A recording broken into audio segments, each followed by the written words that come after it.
Түрмеде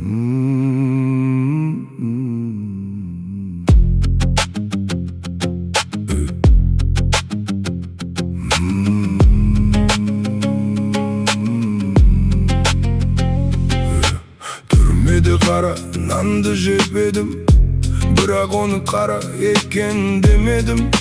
Аш кезімде жегеніміз бір басқа, оның дәмін әлі ұмытпай келемін. Түрмеде неше түрлі бар адам, қорегіміз бидай, ботқа, қара нан. Тойып жесек арманымыз болмайды-ау, сол арманға жетпей жүрміз қалаған.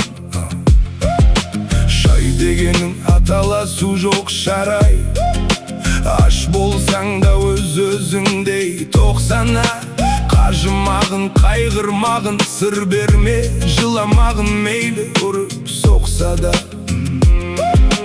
Қиналамын бұл ауланың ісіне, түбіне мен жете алмаймын түсіне. Осы жерде аман есен жүргенімде бойлаймын қара нанның ішінде жалғана.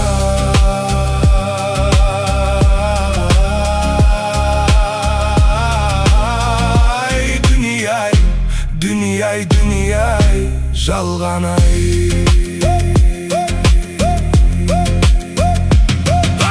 Ел ағасы болғандай, кекті тартып қылғандай, басына қырау шалғанда, көретін күнім болмай еді мынау дүние жалғанда.